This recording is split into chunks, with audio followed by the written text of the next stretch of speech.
Hello guys, मैं Naresh Kumar Kumar classes में आप सभी का एक बार फिर से स्वागत करता हूं। गाइस, हम लोग क्लास 8 ज्योग्राफी के चैप्टर नंबर 4 एग्रीकल्चर के बारे में पढ़ रहे हैं।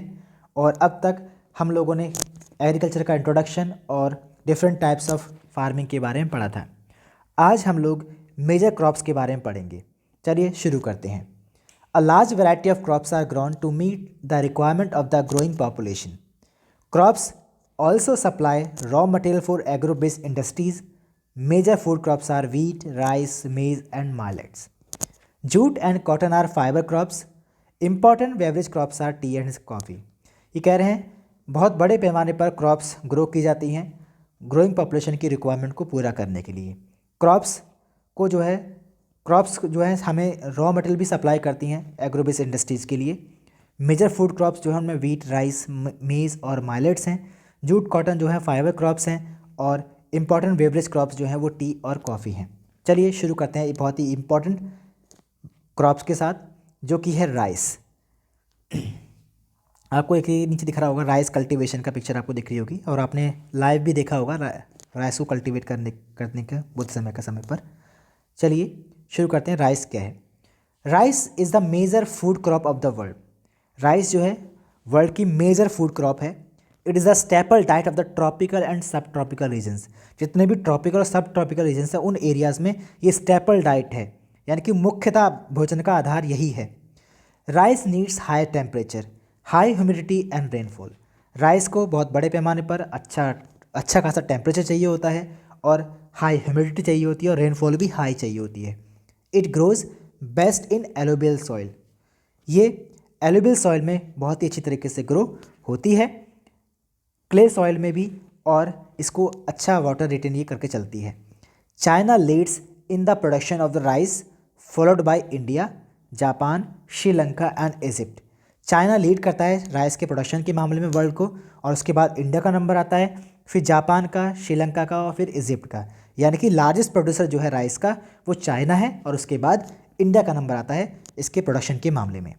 In favorable climatic conditions, as in West Bengal and Bangladesh, 2 to 3 crops are grown in a year.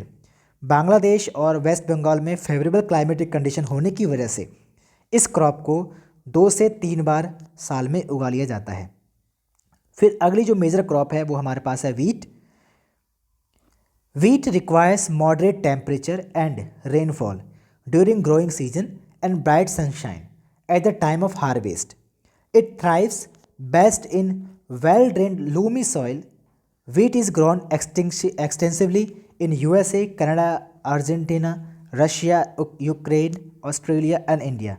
In India, it is grown in winter. ये कह रहे हैं वीट को ग्रो करने के लिए हमें मॉडरेट टेम्परेचर और मॉडरेट रेनफॉल की रिक्वायरमेंट होती है ग्रोइंग सीजन में, और ब्राइट सनशाइन चाहिए होती है इसके हार्वेस्ट के टाइम पर। ये वेल ड्रेन्ड लोमी सॉइल में बहुत अच्छी तरह से प्रोड्यूस हो पाती है, और इसके जो मेजर प्रोड्यूसिंग एरिया हैं वो USA, Canada, Argentina, Russia, Ukraine, Australia और इंडिया हैं। इंडिया में इस क्रॉप को विंटर्स में ग्रो किया जाता है। अगली जो इम्पॉर्टेंट क्रॉप है वो हमारी है millets. They are also known as coarse grains and can be grown on less fertile and sandy soil. ये क्रॉप्स जो हैं ये कोर्स ग्रेन के नाम से जाने जाती हैं, और इनको हम लेस फर्टाइल और सैंडी सॉइल में भी ग्रो कर सकते हैं। It is a hardy crop that needs low rainfall and high to moderate temperature and adequate rainfall. Jowar, bajra and ragi are grown in India. India में ज्वार, बाजरा, रागी जो हैं मेजर कोर्स ग्रेन्स हैं जिनको माइलेट्स बोलते हैं। Other countries are Nigeria, China and Niger. इन countries में भी हम इन माइलेट्स का प्रोडक्शन होते हुए देखते हैं। अब देखिए आगे हमारे पास मेज़ का दिया है इन्होंने। Maize requires a moderate temperature, rainfall and lots of sunshine. मक्का को ग्रो करने के लिए हमें मॉडरेट टेम्परेचर की रिक्वायरमेंट होती है, मॉडरेट ही हमें रेनफॉल चाहिए होती है, और अ लॉट ऑफ सनशाइन हमें बहुत अच्छी मात्रा में चाहिए होती है। इसके लिए हमें वेल ड्रेन फर्टाइल सॉइल्स की रिक्वायरमेंट होती है। Maize is grown in North America, Russia, Brazil, China, Canada, India and Mexico. इन सभी कंट्रीज़ में मेज़ का बड़े पैमाने पर प्रोडक्शन होता है। अगली जो मेजर क्रॉप है आपके पास सामने है वो है cotton. Cotton requires a high temperature, light rainfall, 210 Frost free days and bright sunshine for its growth. कह रहे हैं कॉटन को ग्रो करने के लिए हमें हाई टेम्परेचर की रिक्वायरमेंट होती है, हल्की बारिश चाहिए होती है और लगभग 210 दिन बिल्कुल फ्रॉस्ट फ्री डेज चाहिए होते हैं और इसके लिए सनशाइन भी हमें ब्राइट चाहिए होती है। It grows best on black and alluvial soil. इस क्रॉप को हम ब्लैक और एलुवियल सॉइल में बहुत अच्छी तरह से ग्रो कर सकते हैं। China, USA, India, Brazil, Pakistan, Egypt ये कुछ लीडिंग प्रोड्यूसर्स हैं कॉटन के। It is one of the main raw material for the cotton textile industry. Cotton textile industry के लिए ये मेजर रॉ मटेरियल है जो कि यूज़ किया होता है वहाँ पर। उसके बाद अगली जो हमारे पास क्रॉप है वो है हमारे पास जूट। अब ये जूट क्या है इसके बारे में पढ़ते हैं। Jute was also known as the golden fibre. It grows well on alluvial soil and requires high temperature, heavy rainfall and humid climate. ये कह रहे हैं जूट जो है एक गोल्डन फाइबर के नाम से भी जानी जाती है, यानी कि इसको हम स्वर्णिम रेशे के नाम से जानते हैं और ये बहुत ही अच्छी तरीके से एलुवियल सॉइल में ग्रो हो सकती है। इसको हाई टेम्परेचर चाहिए होता है ग्रो करने के लिए और हैवी ही रेनफॉल चाहिए होती है और क्लाइमेट जो है ह्यूमिड होना चाहिए अच्छी मात्रा में। ये क्रॉप जो है इंडिया के ट्रॉपिकल रीजन में बेसिकली देखने को मिल जाती है। इसके साथ साथ बांग्लादेश में भी इसका प्रोडक्शन होता है, यानी कि इंडिया और बांग्लादेश लीडिंग प्रोड्यूसर हैं जूट के। Coffee. Coffee requires warm and wet climate and well drained loamy soil. Coffee को ग्रो करने के लिए हमें वार्म और वेट क्लाइमेट की रिक्वायरमेंट होती है और इसके साथ साथ हमें वेल ड्रेन्ड लूमी सॉइल इसके लिए चाहिए होती है। Hill slopes are more suitable for growth of this crop. इस क्रॉप के प्रोडक्शन के लिए हमें हिल अगर स्लोप्स मिल जाते हैं तो वो बेटर रहते हैं। Brazil is a leading producer followed by Colombia and India. Brazil को कॉफ़ी का लीडिंग प्रोड्यूसर माना जाता है और उसके बाद कोलंबिया और थर्ड नंबर पर इंडिया जो है लीडिंग प्रोड्यूसर है। बात आती है बहुत ही इंपॉर्टेंट क्रॉप है T. T is a beverage crop grown on plantations. T भी एक बेवरेज क्रॉप है और इसको हम प्लांटेशंस में ही ग्रो करते हैं। This requires cool climate. इसके लिए हमें कूल क्लाइमेट चाहिए होता है और वेल डिस्ट्रीब्यूटेड हाई रेनफॉल चाहिए होती है through out the year for the growth of its tender leaves. It needs well drained Lumi soils and gentle slopes. इसके लिए हमें वेल ड्रेन्ड लूमी सॉइल चाहिए होती है और जेंटल स्लोप चाहिए होती है जिससे कि पानी रुके ना और नीचे की तरफ चला जाए। Labour in large number is required to pick the leaves. Leaves को पिक करने के लिए हमें लार्ज नंबर जो है लेबर की रिक्वायरमेंट होती है। केन्या, इंडिया, चाइना, श्रीलंका जो है प्रोड्यूस करते हैं बेस्ट क्वालिटी टी की वर्ल्ड में और दुनिया में सबसे ज़्यादा जो टी का कंजम्पशन होता है वो इंडिया में होता है। ठीक है, तो ये हमारे टॉपिक थे जो इसके अंदर हमने पढ़े हैं और अब हम आगे बढ़ रहे हैं एग्रीकल्चरल डेवलपमेंट के अंदर। एग्रीकल्चरल डेवलपमेंट क्या होता है जरा इसके बारे में हम लोग अब पढ़ेंगे। Agricultural development. Agricultural development refers to efforts made to increase farm production in order to meet the growing demand of increasing population. This can be achieved in many ways, such as increasing the cropped area, the number of crops grown, improving irrigation facilities, use of fertilizers, and high yielding variety of seeds. कह रहे हैं agriculture development जो है इसके अंदर हम बहुत सारे एफर्ट्स करते हैं फार्म प्रोडक्शन को इंक्रीज़ करने के लिए, जिससे कि जो ग्रोइंग डिमांड है बढ़ती हुई पॉपुलेशन की उसको पूरा किया सके।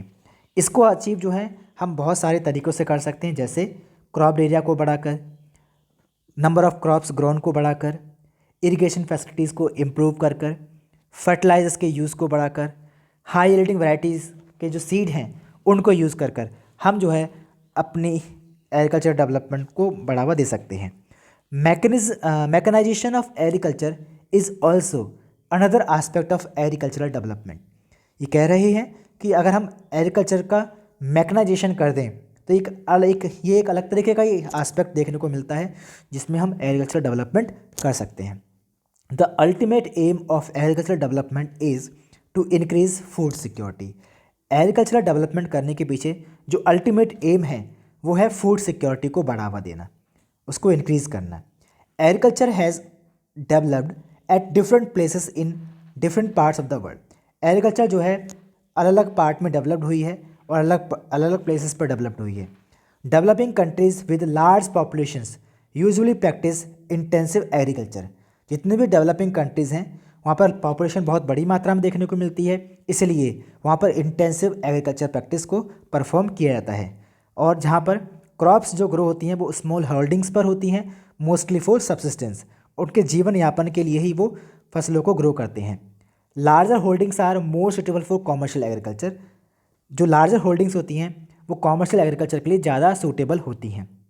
जैसा कि अब यूएसए, कनाडा और ऑस्ट्रेलिया में इसके हमने एग्जाम्पल देखे हैं। With the help of 2 case studies of farms, one from India and other from the USA, let us understand about agriculture in the developing and developed countries. चलिए 2 example हमें दे रखे हैं, 2 एग्जाम्पल। इन 2 example के through हम समझने की कोशिश करते हैं कि डेवलप्ड कंट्रीज़ और डेवलपिंग कंट्रीज़ में एग्रीकल्चर की क्या कंडीशन है और कैसे वहाँ पर लोग वहाँ पर उसको प्रैक्टिस करते हैं। तो एक फार्म हाउस है, जो कि एक फार्म है जो कि इंडिया में है।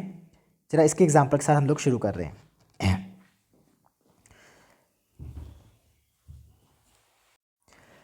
देर is a small village Adilabad in Ghazipur district of Uttar Pradesh. Uttar Pradesh के डिस्ट्रिक्ट गाजीपुर में एक छोटा सा गांव है Adilabad. Munna Lal is a small farmer in this village who has farm land of about 1.5 hectare. Munna Lal एक बहुत ही छोटा किसान है जिसके पास एक छोटी सी ज़मीन का टुकड़ा जो कि लगभग 1.5 एकड़ के आसपास है वो है। His house is in the main village. उसका जो घर है जो मेन गांव है उसके अंदर ही है। He purchases high yielding varieties of seeds from the market every alternate year. वो क्या करता है, मार्केट से हर एक अल्टरनेट ईयर में हाई यील्ड वेराइटी सीड्स को परचेज करता है। The land is fertile and he grows at least 2 crops in a year. उसकी सॉइल जो है, उसकी जो लैंड है वो बहुत ज़्यादा फर्टाइल है और वो लगभग साल में 2 क्रॉप्स को ग्रो कर लेता है, विच आर नॉर्मली व्हीट और राइस एंड पल्सेस, जो कि बेसिकली हमें देखने को मिलती हैं व्हीट, राइस और पल्सेस के रूप में। The farmer takes advises of his friends and elders as well as government agriculture officers regarding farming practices. Farmer जो है ये यानी कि मुन्ना लाल जो है ये एडवाइस लेता रहता है अपने फ्रेंड्स से, अपने बड़े लोगों से और जो गवर्नमेंट एग्रीकल्चर ऑफिसर्स हैं उनसे भी फार्मिंग प्रैक्टिसेस के बारे में। He takes a tractor on rent for ploughing his field. वो किराए पर एक ट्रैक्टर ले लेता है अपने फील्ड को प्लग करने के लिए। Though some of his friends still use traditional method of using bullocks for ploughing. हालांकि उसके अदर जो कुछ फ्रेंड्स हैं वो अभी भी परंपरागत तरीकों को अपना रहे हैं, यानी कि बुलक्स को यूज़ कर रहे हैं प्लगिंग करने के लिए। There is a tubewell in the nearby fields which he takes on rent to irrigate his field. वो अपने आसपास जो ट्यूबवेल्स हैं, ठीक है, देर इज़ अ ट्यूबवेल आसपास में उसके खेतों के आसपास में ही ट्यूबवेल्स हैं, ठीक है, जहाँ से वो रेंट पर अपनी फसल को इरीगेट कर लेता है। Munna Lal also has 2 buffaloes and few hens. Munna Lal के पास 2 बफेलोज और कुछ हैंस हैं। He sells milk in the cooperative store located in the nearby towns. जो भी मिल्क होता है वो अपने आसपास के कोऑपरेटिव स्टोर्स में जो है टाउन के आसपास जो है वहाँ पर जाकर बेच देता है। He is a member of the cooperative society which also advises him on the type of fodder for his animals, safety measures to protect the health of the livestock and artificial insemination. ये member of cooperative society है जिसकी वजह से इसको समय समय पर किस तरीके का एनिमल्स को फॉर्डर देना चाहिए, क्या क्या सेफ्टी मेजर्स यूज़ करना चाहिए उनको प्रोटेक्ट करने के लिए, क्या हेल्थ से रिलेटेड और लाइव स्टॉक की और आर्टिफिशियल इंसेमिनेशन से रिलेटेड जो भी सिचुएशन है उन सब पर उसको एडवाइस टाइम टू टाइम मिलती रहती है। All the members of the family help him in various farm activities. उसके घर के सभी सदस्य उसकी मदद करते रहते हैं अलग अलग फार्म प्रैक्टिस एक्टिविटीज़ में। Sometimes he takes credit from a bank और the agricultural cooperative society to buy HYV seeds and implements. ये कह रही हैं कि कभी कभी क्या है, वो बैंक से क्रेडिट भी ले लेता है या एग्रीकल्चर कोऑपरेटिव सोसाइटी से क्रेडिट ले लेता है HYV सीड्स को परचेज करने के लिए और इम्प्लीमेंट करने के लिए। He sells his produce in the mandi located in the near town आसपास के टाउन्स में जो मंडी है वहाँ पर अपने प्रोडक्ट को वो सेल करता है। Since majority of the farmers do not have lack storage facilities, they are force to sell the produce even when the market is not favourable to them. ये कह रहे हैं क्योंकि आज समय में फार्मर्स के पास पर्याप्त मात्रा में स्टोरेज फैसिलिटीज़ नहीं हैं, जिसकी वजह से वो मजबूर हो जाते हैं अपने प्रोडक्ट को मार्केट में सेल करने के लिए, जबकि उनके पास फेवरेबल कंडीशन नहीं होती हैं तब। In recent years the government has taken some steps to develop storage facilities. पिछले कुछ सालों में गवर्नमेंट ने ऐसे बहुत सारे स्टेप्स लिए हैं जिनसे कि स्टोरेज फैसिलिटीज़ को बढ़ावा दिया जा सके। चलिए अब हम अपना जो नेक्स्ट एग्जाम्पल उन्होंने दिया था एक फार्म हाउस जो कि USA में, उसके बारे में पढ़ लेते हैं।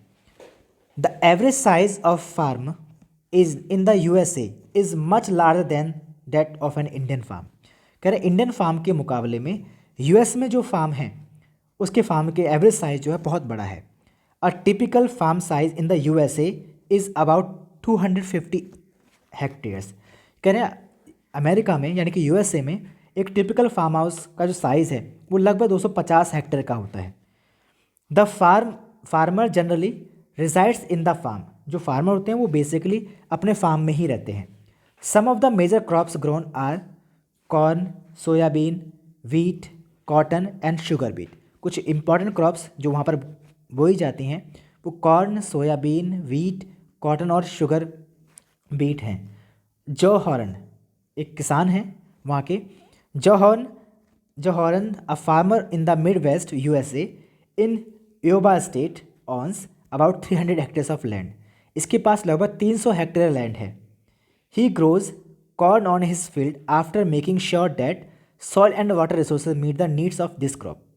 उसने वो वहाँ पर जो है बेसिकली कॉर्न का प्रोडक्शन करता है जब वो चेक कर लेता है कि सॉइल और वाटर रिसोर्सेज को उसकी नीड्स को पूरा करते हैं। तो adequate measures are taken to control pest that can damage the crops.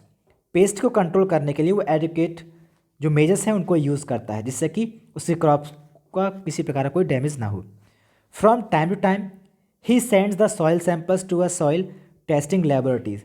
समय समय पर वो सॉइल टेस्टिंग लेबोरेटरीज में अपनी प्लॉट की सॉइल को भेजता रहता है चेक करने के लिए कि उसके अंदर न्यूट्रिएंट सफिशिएंट अमाउंट में अवेलेबल हैं या नहीं है। The result help John to plan a scientific fertiliser program. और इसकी वजह से जो भी उसके रिजल्ट मिलते हैं उस रिजल्ट के हिसाब से वो साइंटिफिक फर्टिलाइजर प्रोग्राम को वो यूज़ कर पाता है अपने पूरे फार्म के अंदर। His computer is link to the satellite. उसके जो कंप्यूटर हैं वो सैटेलाइट के साथ लिंक हैं जो कि उसे समय समय पर उसके फील्ड की पिक्चर्स अवेलेबल कराते रहती हैं। This helps him to use chemical fertilisers. ये उसे हेल्प करते हैं केमिकल फर्टिलाइजर्स को यूज़ करने में, पेस्टिसाइड्स को यूज़ करने में जब भी उसको ज़रूरत पड़ती है उसके हिसाब से। He uses tractors, seed drills, levelers, combined harvesters and threshers to perform various agriculture operations और एक्टिविटीज़। समय समय पर ये ट्रैक्टर, सीड ड्रिल्स, लेबलर, कंबाइंड हार्वेस्टर और थ्रेशर्स को यूज़ करता रहता है अलग तरह के एग्रीकल्चर ऑपरेशंस को परफॉर्म करने के लिए। Grains are stored in the automated grain storage. इसके जो भी अनाज होते हैं वो एक ऑटोमेटेड ग्रेन स्टोरेज में या डिस्पैच्ड टू मार्केट एजेंसी वो कर लेता है। The farmer in USA works like a businessman and not like a peasant farmer. जो भी फार्मर्स हैं USA में वो इस तरह से वर्क करते हैं जैसे कि वो एक बिजनेसमैन है, ना कि एक पीजेंट फार्मर। ठीक है, ये तो हमारे बेसिकली एग्जांपल थे जो जिससे कि हम समझ सकते हैं कि इंडिया में एग्रीकल्चर कैसा है और USA में कैसा है, यानी कि एक डेवलपिंग और डेवलप्ड कंट्रीज़ में कितना बड़ा डिफरेंस होता है एग्रीकल्चर प्रैक्टिसेस को परफॉर्म करने के लिए। ठीक है, तो ये चैप्टर हमारा अब ओवर होता है। आई थिंक आप लोग को ये वीडियो पसंद आए। ठीक है, प्लीज़ चैनल को सब्सक्राइब, लाइक और कमेंट करना ना भूलें। Thank you.